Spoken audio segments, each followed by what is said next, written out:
A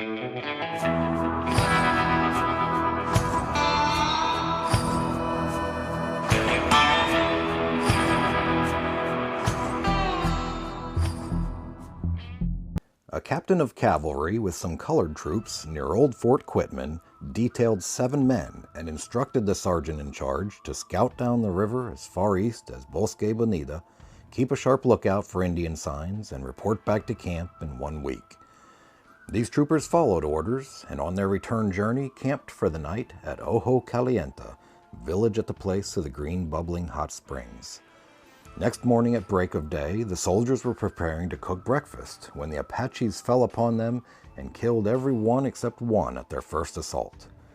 This single survivor made his escape on foot, and after 2 days in the mountains without food, finally reached the soldiers' camp and reported to his captain.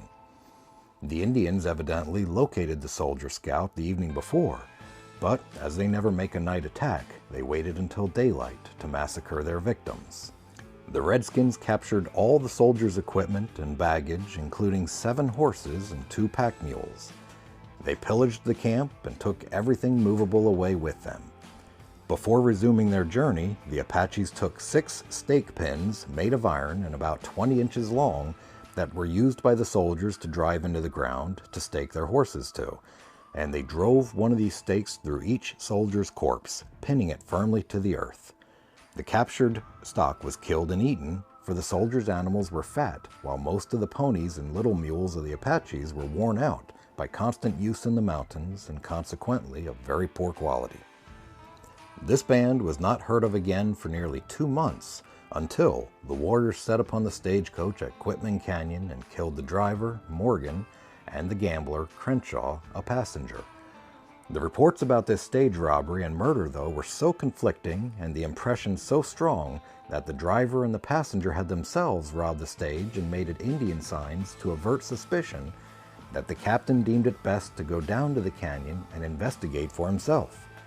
Accordingly, the captain made a detail of 14 privates and 1 corporal with 10 days' rations on 2 pack mules and left Isleta on January 16th to ascertain, if possible, whether the stage had been robbed and the driver and passenger killed by Indians or by white men, and to punish the robbers if they could be caught.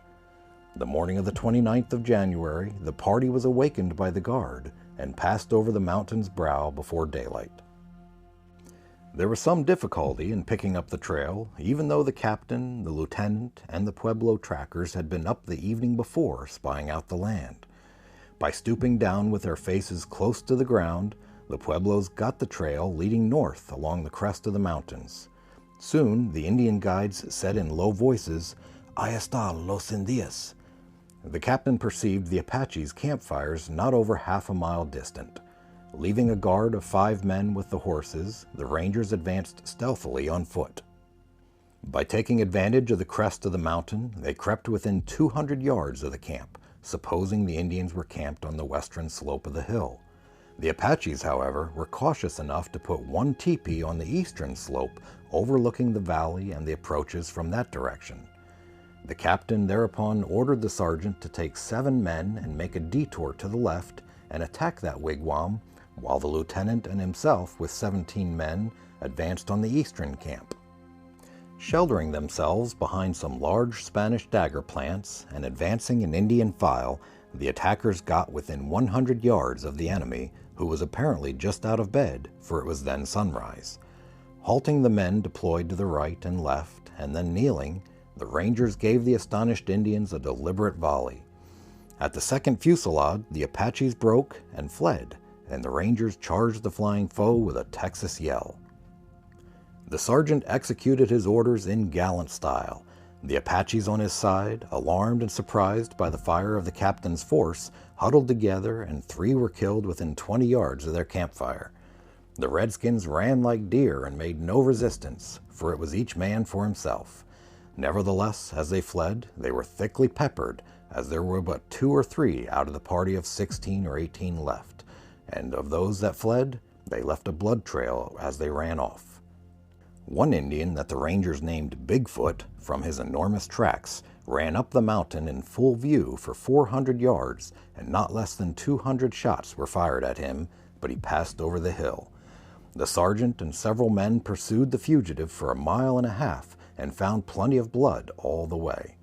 Another warrior was knocked down and lay as though dead for some time, but finally regained his feet and made 2:40 time over the hills with a running accompaniment of Springfield and Winchester balls. One brave stood his ground manfully, principally because he got the gable end of his head shot off early in the action. Of course, the women were the principal sufferers. As it was a bitterly cold, windy morning and all ran off with blankets about them, few of the Rangers could tell braves from squaws, and in the confusion of battle, 2 women were killed and 1 mortally wounded. 2 children were killed and a third shot through the foot. 1 squaw with 3 bullets in her hand and 2 children were captured. 7 mules and 9 horses, 2 Winchester rifles, 1 Remington carbine, 1 United States cavalry pistol, and 1 .40 caliber double-action Colt, 6 United States cavalry saddles taken from the troops killed at Ojo Calienta, and some women's and children's clothing, American-made, a Mexican saddle with a bullet hole in it, and fresh blood thereon, and over 150 yards of new calico fell as spoil to the victors. All the Indians' camp equipage was burned.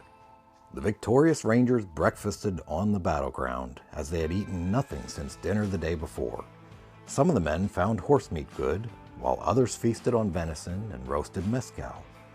The band of scouts could not remain long at this camp, though, for water was very scarce. They had 40 head of stock to care for, and the Indians in their flight ran through the largest pool of water and liberally dyed it with their blood. And since none of the men were bloodthirsty enough to use this for making coffee or bread, though they were short of water, they had to move on. James B. Gillette, Texas Ranger, 1881.